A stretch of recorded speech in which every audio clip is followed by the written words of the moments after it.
Apalagi kita bahas Salahuddin Al-Ayyubi. Dan Salahuddin Al-Ayyubi ini di luar rata-rata lagi.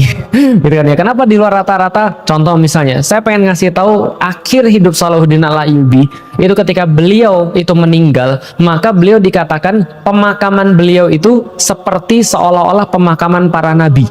Kenapa? Karena nggak ada satupun orang yang pernah melihat ada satu orang manusia yang sangat dicintai oleh manusia yang lain, baik itu adalah orang muslim, baik itu adalah orang kafir, baik itu adalah orang yang dekat, baik itu adalah orang yang jauh, baik itu adalah orang yang punya jabatan, atau itu orang yang rakyat jelata, semua mencintai Salahuddin Al-Ayyubi. Maka mereka bilang, kami nggak pernah melihat pemakaman model seperti ini. Nggak ada satupun orang yang nggak menangis misalnya. Sementara orang yang dibicarakan, yang meninggal itu cuma meninggalkan uang 47 dirham dan 1 dinar. Jadi bisa kita bayangin, Salahuddin Al-Ayyubi itu pas meninggal, prosesi pemakamannya itu ngutang. Kebayang nggak sih? Padahal dia itu adalah penguasa sultan, bukan hanya penguasa Syria, penguasa Mesir, lalu kemudian penguasa Yaman, penguasa kemudian Laut Mediterania dan seterusnya, dan 2 tanah haram. Kalau dia mau duit gampang banget. Tapi kalau kita bicara sekali lagi, ini jauh banget. Bahkan pada saat meninggalnya saja diceritain itu udah jauh banget, apalagi pada saat hidupnya. Kayaknya kita nggak akan bisa nyamain. Tapi apalah contoh kalau saya tidak bisa ditiru? Maka contoh itu kan harusnya kan memang harus bisa ditiru. Maka ada seorang pujangga yang kemudian mengatakan ketika Salahuddin Al-Ayyubi itu meninggal dan banyak sekali kejadian-kejadian pada kaum muslimin, nama Salahuddin itu semakin sering disebut. Saking seringnya Salahuddin disebut untuk menjadi kemudian contoh daripada kepahlawanan, contoh daripada kekesatriaan, contoh daripada kehebatan dan segala macamnya, idealisme seorang muslim seperti apa, sampai-sampai penyair ini kemudian mengatakan begini, kalian itu bicara kum Salahuddin, kum ya Salahuddin, berdirilah wahai Salahuddin, bangkitlah lagi dari kuburmu wahai Salahuddin, bangkitlah dari kuburmu wahai Salahuddin. Sementara kemudian tanah saja sudah jijik ketika mendengarkan ucapan-ucapan kalian, kata seorang pujangga ini. Kenapa tanah itu seolah-olah jijik? Karena tanah kuburan itu bertanya-tanya, harus berapa kali kalian membangunkan Salahuddin untuk menutupi kepengecutan kalian sendiri? Berapa kali kalau kalian harus kemudian menyebutkan nama Salahuddin untuk menutupi bahwa Anda sendiri itu tidak capable? Kenapa harus kemudian Salahuddin? Kenapa tidak ada yang berpikir bahwa mereka harus meniti jalan yang dititi oleh Salahuddin? Ini sebenarnya yang menjadi acara pada hari ini. Apalah gunanya sebuah contoh kalau ia terlalu jauh untuk digapai? Tidak sebenarnya. Maka pada hari ini saya coba untuk menghibur diri, menyampaikan tentang Salahuddin, walaupun kemudian tidak terlalu detail. Nanti yang detail nanti bisa ditanya pada Dr. Tiar besok insya Allah. Nah, saya cuma pengen ngasih tahu aja, ketika saya kemudian baca tentang Salahuddin, lalu kemudian ngelihat tentang Salahuddin, ternyata masih ada harapan. Kenapa masih ada harapan? Karena Salahuddin itu tidak setinggi yang kita duga sebenarnya. Pada dasarnya sebenarnya Salahuddin itu bukan siapa-siapa sebelum dia menaklukkan Baitul Maqdis. Itu sebenarnya. Ini harapan buat antum dan buat saya sebenarnya gitu kan ya. Karena Salahuddin itu sebelum dia menaklukkan Baitul Maqdis, dia nggak pernah dicatat, dia nggak pernah disebut-sebut, dia nggak pernah kemudian digadang-gadang, karena orang ini senantiasa berada di bawah bayang-bayang orang-orang hebat. Siapa orang-orang hebat yang dimaksud? Maka kalau kita membahas tentang Salahuddin, kita nggak bisa nggak membahas Salahuddin sebelum kita bahas 3 orang yang lain. Yang pertama, bapaknya namanya Najmuddin Ayyub. Yang kedua, pamannya namanya Asaduddin Syirkuh. Yang ketiga adalah role modelnya, pahlawannya, idolanya namanya Nuruddin Mahmud Zangki. Nuruddin Mahmud bin Imaduddin Zangki. Ini adalah orang yang sangat berpengaruh. Bahkan menurut para ulama-ulama dan penulis sejarah, ketika mereka membahas tentang Salahuddin dan kehebatannya, tentang baca Qur'annya, tentang akidahnya, tentang puasanya, tentang hajinya, tentang jihadnya, tentang segala macamnya, mereka membahas, contoh misalnya, mereka membahas Salahuddin itu tawakalnya kepada Allah itu nggak pernah dikalahkan. Dalam setiap peperangan dia selalu mendahulukan sujud pada Allah sebelum perang. Dia senantiasa kemudian bertawakal pada Allah dalam setiap hidupnya. Sholatnya itu nggak beres-beres. Baca Qur'annya yakin lebih bagus daripada kita. Setelah selesai dia baca Qur'an, malam-malam dia masih ngundangin para ulama, bacain 2-4 juz di hadapan dia, di tendanya dia. Sholat rawatibnya nggak pernah ketinggalan daripada sholat jamaah, bahkan pas dia sakit, kecuali 3 hari pas dia pingsan. Itu kemudian Salahuddin, nggak pernah ketinggalan salat berjamaah. Lalu pas sakit menjelang meninggal gimana? Pas dia masih sadar, ketika dia masih sadar, masjidnya dipindahin di kemahnya dia. Paham ya? Jadi kalau kita kan, oh mohon maaf saya nggak bisa ke masjid. Ini nggak, masjidnya pindah ke sini. Kenapa? Karena dia mau sholat berjamaah. Imamnya suruh pindah ke tendanya dia kemudian berdiri di ranjangnya dia untuk melakukan sholat berjamaah dengan yang lain. Ini Salahuddin, sholatnya luar biasa, sedekahnya nggak usah tanya. Duitnya banyak sekali, tapi nggak ada satupun orang yang datang pada dia kecuali pasti diberikan sesuatu. Kalau orang tuh ngeluh, dia akan berikan lebih banyak lagi. Kalau dia nggak punya sesuatu yang diberikan, dia bilang, saya belum punya uang untuk saat ini, saya belum punya sesuatu untuk saat ini, besok nanti kamu coba datang lagi kalau saya sudah punya. Orang membahas tentang Salahuddin luar biasa, nggak habis buku-buku membahas tentang kesolehannya Salahuddin, tapi semua ulama sepakat Nuruddin itu kesolehannya jauh melebihi Salahuddin. Paham nggak maksudnya kira-kira? Jadi orang bahas tentang cerita-cerita Salahuddin itu sebenarnya mereka sedang membahas cerita tentang Nuruddin sebenarnya. Contoh, suatu hari ada cerita Salahuddin ditanya, Salahuddin ini seneng main hoki kuda. Pernah tahu hoki kuda? Jadi naik di atas kuda terus permainan lah. Tiba-tiba ada salah seorang ulama zuhud datang pada dia lalu bilang, Salahuddin kamu tuh ngapain? Ngapain kamu itu main-main aja? Salahuddin bilang, ya iyalah, kenapa? Kuda-kuda ini tidak bisa diistirahatkan. Kita harus tetap menjaga mereka agar mereka tetap siap dalam keadaan perang. Dan kita pun juga sama, sebagai orang yang berjihad di jalan Allah, kita harus tetap siap kalau dalam keadaan perang. Maka untuk itulah, karena mujahid-mujahid tidak mungkin 100% terus-menerus 24 jam 7 hari untuk pergi ke medan jihad, maka hiburannya adalah hiburan yang tidak melalaikan. Cerita itu cerita Nuruddin. Tahu nggak ini saya? Tapi orang cerita tentang Salahuddin karena Salahuddin juga mungkin menceritakan tentang itu.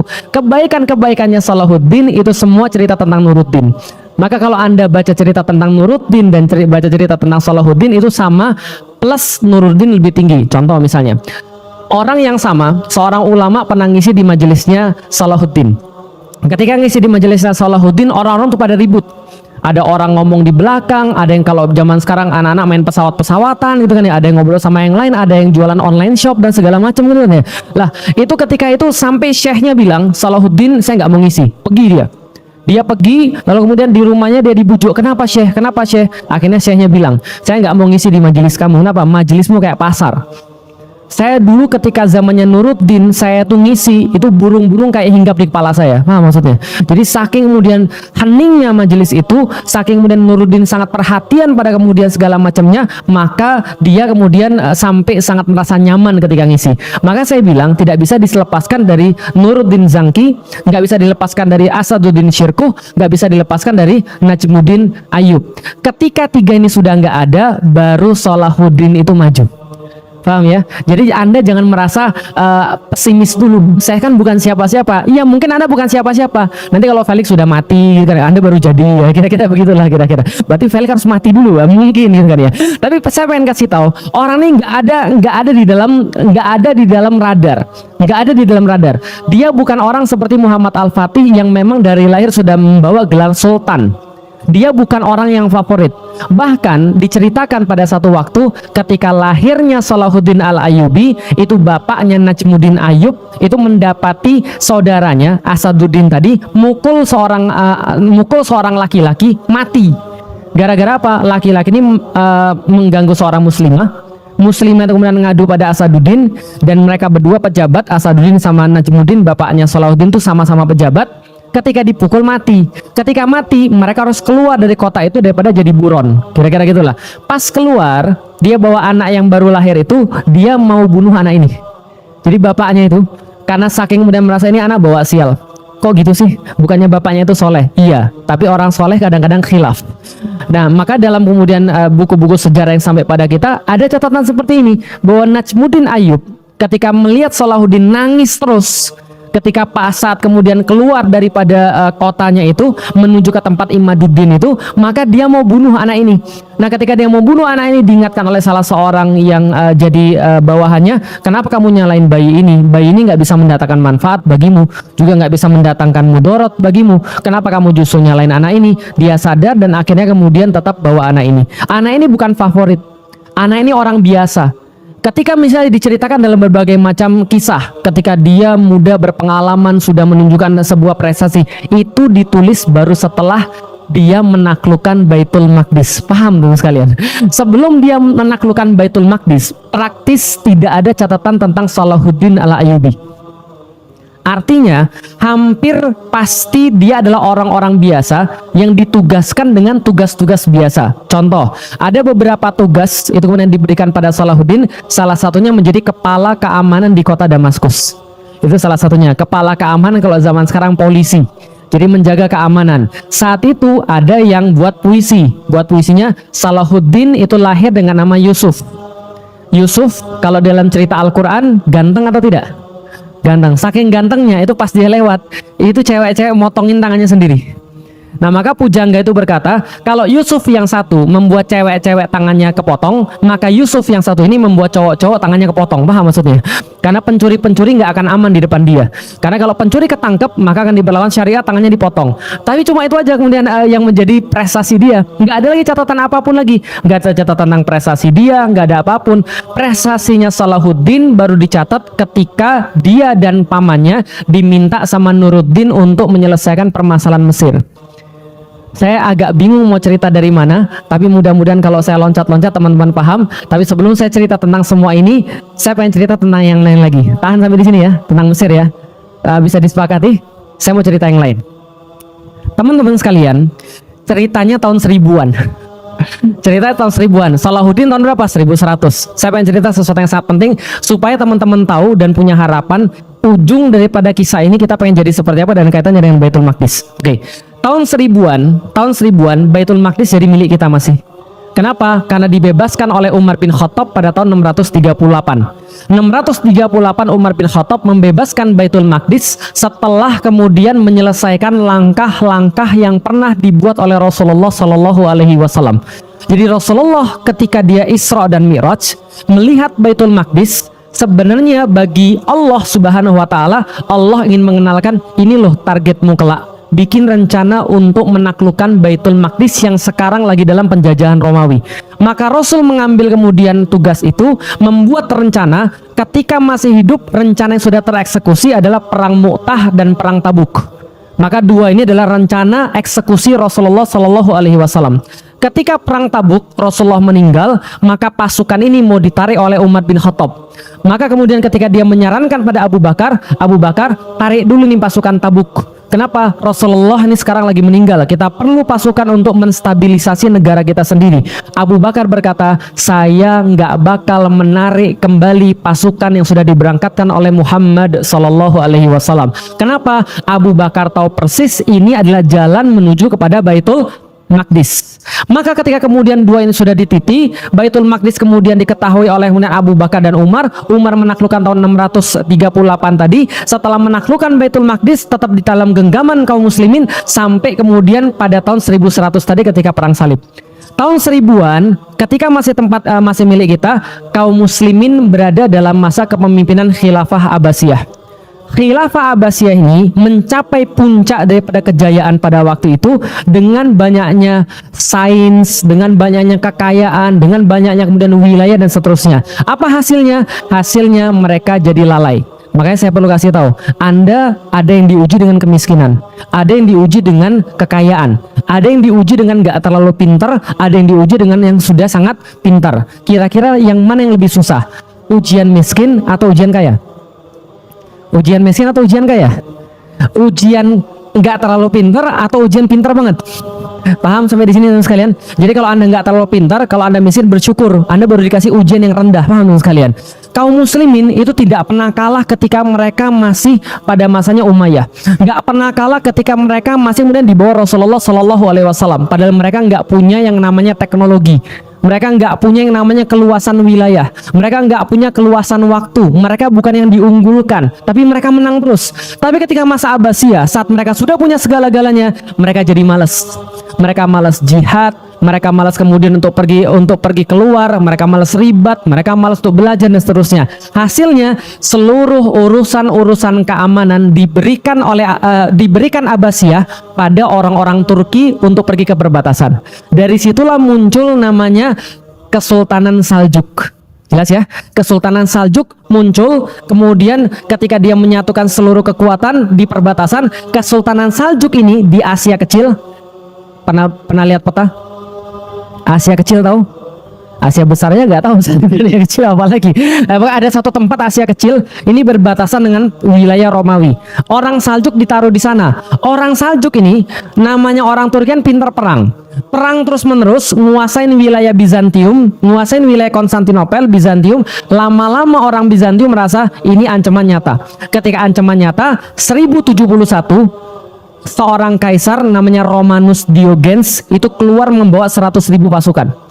Tugasnya menghancurkan Kesultanan Saljuk. Waktu itu dipimpin oleh namanya Alp Arslan. Alp Arslan dibilang nggak mau, saya nggak mau perang. Saya nggak mau perang, saya cinta damai, saya nggak mau perang. Tapi kemudian orang Romawi bilang, perang. Sekarang juga dipaksa-paksa, akhirnya perang, pasukannya cuma setengahnya. Alp Arslan langsung pakai baju kain kafan, baju putih dari kain kafan, lalu kemudian pakai di belakang juga kain kafan, siap-siap meninggal, dia khotbah. Yuk kita pergi perang. Kalau kita mati, kita sudah siapin kain kafan, kita mati syahid.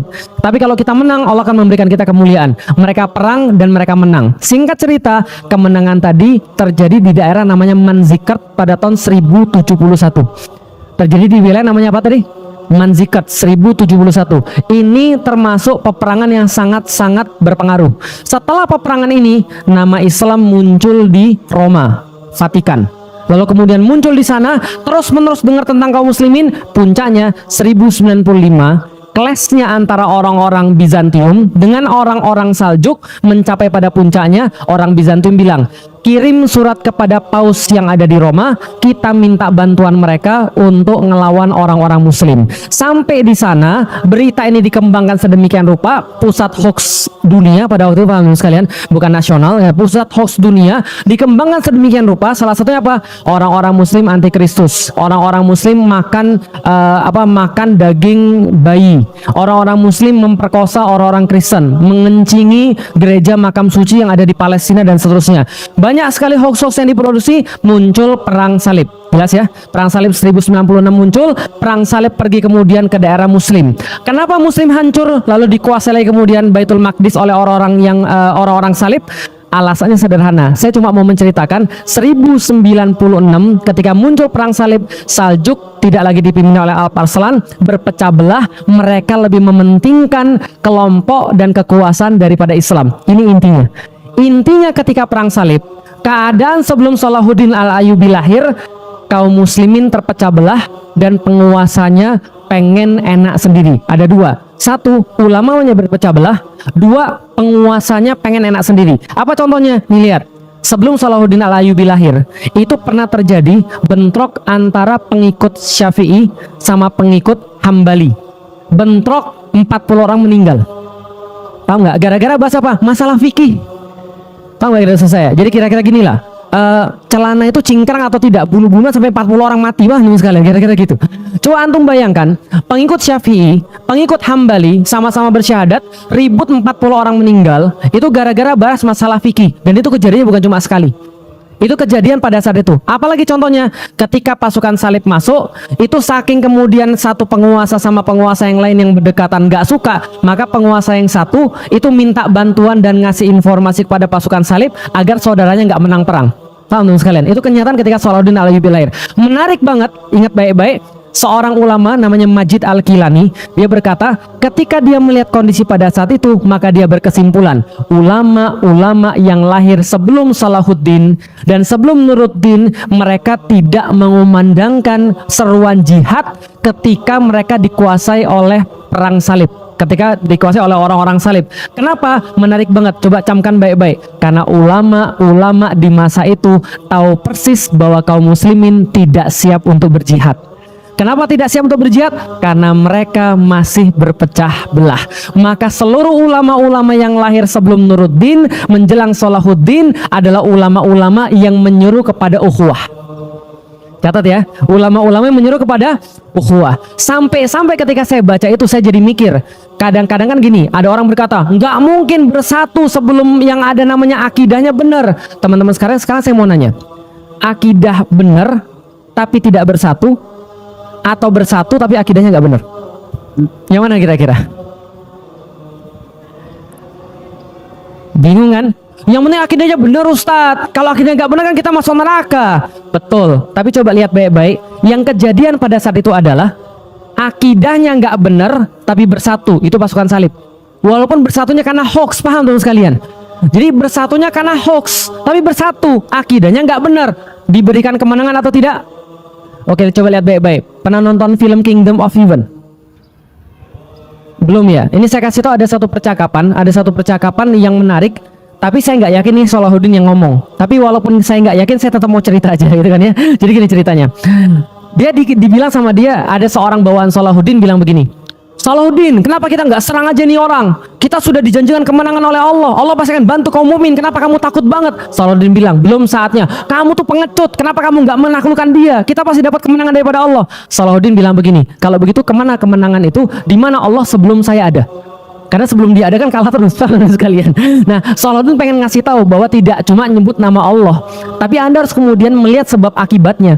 Kenyataannya adalah ketika perang salib itu orang-orang salib bersatu walaupun mereka akidahnya gak benar. Kita ada yang akidahnya benar tapi berpecah belah. Yang dikasih kemenangan siapa? Tapi saya nggak mau ngomong bahwa kalau akidahnya salah yang penting bersatu, karena itu juga salah, paham ya? Yang mau saya ngomong adalah harusnya akidahnya benar, dan kalau orang akidahnya benar nggak mungkin berpecah belah, paham teman sekalian? Berarti kalau ada yang masih berpecah belah, akidahnya dipertanyakan, paham nggak sih kira-kira saya? Alasan apa sih? Alasan apa sih antum bisa menghilangkan nyawa orang lain padahal antum sudah berakidah? Bisa dipahami gak kira-kira saya? Maka akidah ini harusnya mengantarkan pada sesuatu yang menjadi tujuan daripada beragama, yaitu adalah apa? Adalah kebaikan dalam kehidupan, gitu loh maksudnya. Makanya pada waktu itu ulama-ulama bilang, orang-orang ulama yang ada pada saat itu mereka nggak peduli lagi tentang tujuan beragama. Yang mereka pedulikan adalah sakofah mereka tinggi, mereka bisa menang debat, karenanya mereka bisa dapat posisi yang bagus, mereka bisa dikagumi oleh orang lain, tapi bukan lagi kemudian agama yang mereka perhatikan. Bisa difahami gak sih kira-kira? Yang mau saya ngomong adalah hati-hati, ini jebakan yang sangat nyata. Kalau antum paham cara orang untuk menguasai orang-orang muslim, Anda paham juga tentang kenapa Rasulullah tidak dikasih jaminan bahwa orang muslim tidak akan hancur gara-gara berpecah belah. Suatu waktu Rasul berdoa, ya Allah, jangan binasakan umat saya dengan banjir. Iya, kata Allah. Jangan binasakan umat saya dengan kelaparan. Iya, kata Allah. Jangan binasakan umat saya dengan berpecah belah. Allah nggak jawab. Artinya Allah pengen kasih tahu satu-satunya yang bisa buat Anda hancur adalah Anda berpecah belah. Tapi Allah nggak bilang begini, hati-hati, doanya bukan ini, ya Allah jangan sampai umat saya dihancurkan gara-gara sakofahnya kurang. Paham teman sekalian? Bukan masalah sakofah, tapi masalah adalah Anda mau berukhuwah atau tidak. Karena kalau Anda berukhuwah, itulah efek langsung daripada akidah. Maka dalam surat Ali Imran 101, 102, 103 yang saya bacain tadi, efek daripada akidah langsung adalah fa'allafa baina qulubikum, dan Allah ikatkan hati-hati mereka, fa'asbahtum bi ni'matihi ikhwana. Dan kemudian dalam surat Al-Kahfi juga sama, wa rabbatna ala qulubihim, itu setelah amanu bi rabbihim. Ketika orang amanu bi rabbihim, beriman pada Allah Subhanahu wa taala, hati-hati mereka terikat satu sama lain dan mereka tidak akan mudah berpecah belah. Ini kondisinya masuk pada kemudian pembahasan kita tadi. Ini kondisi Salahuddin. Zaman sekarang kira-kira sama atau tidak? Antum bisa jadi mengatakan bahwa saya nggak mau nikah sama dia. Kenapa? Karena nggak semanhaj. Maksud lu apa? Maksudnya semanhaj itu apa? Jadi seolah-olah gini, ulama itu ditarik. Nah ini ungkapan ulama zaman dulu. Kerusakan orang-orang zaman dulu sebelum Salahuddin adalah ketika para pengikut-pengikut mereka mengangkat kedudukan ulama-ulama mereka menjadi kedudukan seperti para nabi. Apa maksudnya? Sehingga kata-kata yang keluar dari dia tuh seolah-olah hadis. Seolah-olah kalau misalnya sudah keluar dari ulamanya nggak boleh berbeda daripada itu. Bisa dipahami kira saya? Zaman sekarang kejadian atau tidak kira-kira? Cuma gara-gara beda dikit antum bukan dianggap saudara. Dulunya main bareng sebelum ngaji, setelah ngaji nggak main bareng. Kenapa? Karena dia kajiannya bukan kajian sunnah. Paham teman sekalian? Ini berbahaya. Kenapa? Karena kondisi-kondisi seperti ini yang menjadikan kita dijajah oleh pasukan salib. Kita harus mengerti kondisi begini. Maka ulama yang pertama kali datang memperbaiki ukhuwah di antara kaum muslim, memperbaiki kemudian ikatan di antara mereka. Setelah itu baru muncul Nuruddin, baru muncul Salahuddin. Muhammad Ali As-Salabi mengatakan begini, kedatangan pasukan salib itu adalah iqab bagi umat muslim, adalah hukuman bagi umat muslim. Kenapa hukuman bagi umat muslim? Karena umat muslim berpecah belah. Sesuatu yang Allah kasih yang terbaik bagi umat adalah ketika mereka bersatu. Maka ketika saya ditanya, Kalau menurut saya Islam akan bangkit dari mana? Menurut saya Indonesia. Kenapa Indonesia? Karena Indonesia dikasih Allah keutamaan yang nggak dikasih ke tempat yang lain. Allah kasih Arab Saudi dengan mereka berbahasa Arab, nabi dari kalangan mereka. Bukan Arab Saudi, memberikan pada orang Arab nabi daripada kalangan mereka, Quran dengan bahasa mereka, dan Islam dimulai dari sana. Orang Persia Allah muliakan dengan ketika mereka memperkuat Islam dengan ilmu sains dan kemudian ilmu-ilmu yang lain. Orang Turki Allah muliakan dengan kehebatan mereka dalam perang. Tapi mereka tidak pernah diberikan oleh Allah ukhuwah seperti kita. Jadi pahami ya untuk sekarang ini. Nah maka kalau saya ditanya, kenapa saya yakin banget bahwa Islam akan bangkit dari Indonesia? Karena ukhuwah, satu hal yang paling penting yang menyebabkan perubahan ketika perang salib itu sekarang justru ada di Indonesia. Indonesia tuh orangnya beda, orangnya tuh baik insya Allah. Artinya dalam arti persaudaraan mereka tuh sangat kuat sekali ukhuwah mereka. Jadi insya Allah enggak, itu kemuliaan Allah yang Allah berikan pada kita sekarang. Mudah-mudahan Allah tidak mencabut itu. Nah jadi ketika mereka kemudian muncul dalam kondisi seperti ini, maka pada saat itu Nuruddin ketika sudah mewarisi daripada bapaknya Imaduddin, itu dia sudah menjadi orang yang sudah siap untuk perubahan. Ulama-ulama besar semuanya berbicara tentang ukhuwah, berbicara tentang kesatuan kaum muslimin. Maka prioritas Nuruddin yang pertama untuk menaklukkan Baitul Maqdis adalah menyatukan kaum muslimin. Bagaimana cara dia menyatukannya? Banyak. Salah satu kisah yang paling terkenal adalah bagaimana Nuruddin yang waktu itu menguasai Aleppo itu kemudian mau menaklukkan Damaskus. Loh, kok mau menaklukkan Damaskus? Itu Damaskus punya siapa? Punya muslim juga. Masalahnya muslimnya suka nyari gawe, masalahnya begitu. Lah kenapa? Karena Damaskus itu mereka punya perjanjian dengan pasukan salib dan mereka ngasih upeti pada pasukan salib dan bersama pasukan salib menjaga keamanan daripada invasi saudara-saudara muslimnya yang lain. Paham sampai di sini? Jadi jangan bayangkan kaum muslimin itu dulu satu lagi kayak zamannya Rasulullah, kayak zamannya Umayyah. Tidak, mereka berpecah belah satu sama lain. Nah, ketika kemudian Aleppo itu kemudian menjadi kotanya Nuruddin, lalu Nuruddin mau menaklukkan Damaskus, dia mengepung kota Damaskus hampir 1 tahun lamanya. Berapa lama? 1 tahun. Tapi nggak ada pertumpahan darah. Kenapa? Ngepung cuma nakut-nakutin doang. Orang-orang ngelihat Nuruddin ngepung, terus kemudian yang dilakukan Nuruddin bantuin orang yang bertani di perbatasan kota, ngasih orang yang kemudian nggak punya, membantu permasalahan-permasalahan di dalam kota di situ, yang mau pergi haji difasilitasi. Jadi ngepung cuma untuk pencitraan, paham teman sekalian. Nah tapi ini pencitraannya bagus teman sekalian. Dia ingin mencitrakan diri pada orang-orang Damaskus bahwa dia tidak berbahaya, bahwa pasukannya untuk melindungi kaum muslimin. Dia berkali-kali 4-5 kali nulis surat kepada Mujiruddin Abak namanya, penguasa pada saat itu di Damaskus. Dia bilang, saya datang bukan untuk menumpahkan darah, tapi kewajiban saya melindungi orang-orang muslim. Kalau kamu nggak bisa melindungi, serahkan pada saya. Yang penting kamu jangan macem-macem, jangan lagi kemudian berkomplot sama orang-orang salib, ikut saya aja. Selama 1 tahun dia nggak menumpahkan darah. Ujung-ujungnya bagaimana Nuruddin menguasai kota Damaskus? Dia kuasai dengan cara orangnya buka pintunya sendiri. Teman-teman sekalian, 1 tahun pencitraan pada orang untuk melihat bahwa dia tulus, bahwa dia tidak pengen kemudian untuk menguasai apapun. Dia cuma ingin dia cuma pengen menyatukan kaum muslimin agar kaum muslimin siap untuk pergi ke Baitul Maqdis. Apa yang dia lakukan lagi? Pengajian-pengajian kayak begini. Yang paling penting kalau kita mau tahu pembebasan tentang Baitul Maqdis itu cuma dilakukan oleh 2 orang. Satu, Umar bin Khattab. Yang kedua, Salahuddin Al-Ayyubi. Kalau Anda pintar, Anda nggak punya contoh selain 2 ini. Karena cuma 2 ini yang berhasil, bisa dipahami. Dan dua-duanya melakukan hal yang sama sebelum mereka melakukan penaklukan Baitul Maqdis. Apa? Melakukan edukasi secara total pada seluruh kaum muslimin. Itu yang namanya Nuruddin. Selain menyatukan kaum muslimin, dia sewa banyak ustadz nulis tentang dalil-dalil Baitul Maqdis. Dia sewa banyak ustadz untuk menjelaskan kaum muslimin tentang Baitul Maqdis dan keutamaannya. Dia kemudian membacakan hadis-hadis tentang Baitul Maqdis. Dia membuat sayembara perlombaan siapa yang menulis tentang Baitul Maqdis paling bagus untuk kemudian dibacakan kepada pasukan-pasukan yang sedang berjihad. Apalagi bahkan Nuruddin Zanki membuat mihrab untuk kemudian ditaruh nanti ke Baitul Maqdis kalau dia sudah berhasil menaklukkan Baitul Maqdis. Tapi dia nggak sempat untuk melakukan itu. Yang melakukan itu Salahuddin Al-Ayyubi. Jadi Salahuddin ketika menang, dia bawa mimbarnya daripada Nuruddin dipasangkan kemudian di Masjidil Aqsa. Itu kemudian jadi sampai seperti itu. Jadi ini semua diramaikan tentang pembicaraan tentang Baitul Maqdis. Nah, ketika kemudian dia sudah wafat, Salahuddin Al-Ayyubi dengan sangat mudah melanjutkan. Maka saya bilang itu, kalau kita sekarang bukan siapa-siapa, pastikan yang kita ikuti itu siapa-siapa. Itu yang pertama. Maka cara tarbiyah kita gimana? Cara tarbiyah kita adalah cari orang yang paling serius, minimal yang paling tahu tentang Baitul Maqdis, ikutin di belakangnya dia. Yang jelas bukan saya, paham teman-teman sekalian? Kalau teman-teman di Sahabat Al-Aqsa itu sudah jelas mereka benar-benar serius tentang itu.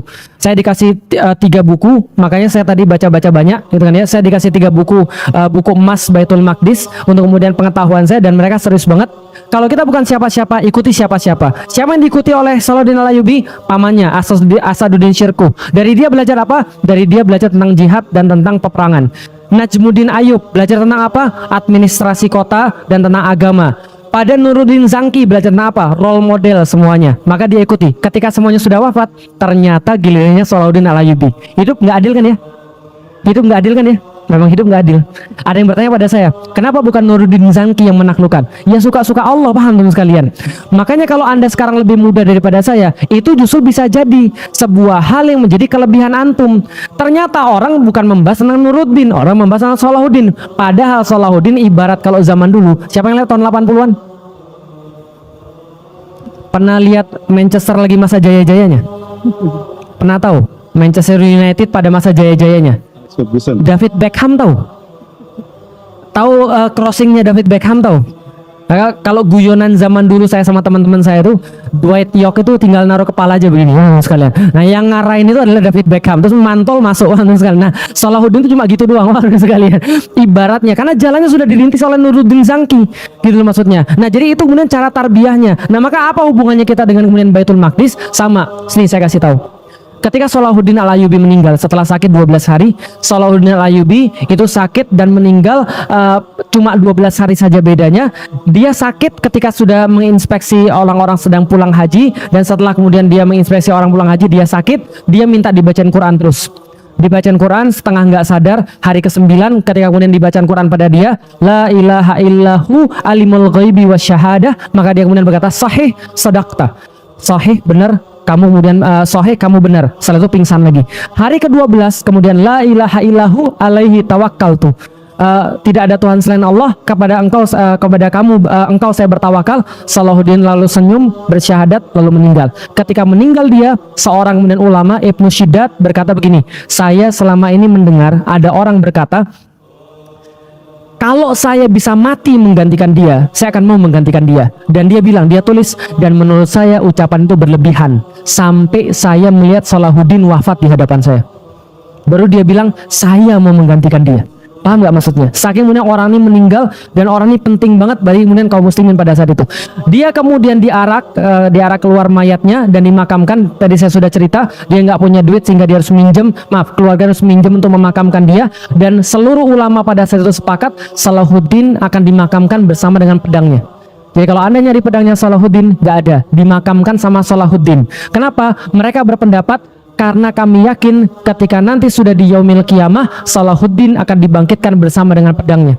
Dan orang-orang akan tahu ketika dia bersandar pada pedangnya, inilah penakluk Baitul Maqdis, inilah pembebas Baitul Maqdis. Maka di nisannya ditulis sama ulama-ulama pada saat itu, ya Allah, inilah orang namanya Salahuddin Yusuf bin Ayyub yang telah membebaskan banyak sekali kemudian kota-kota.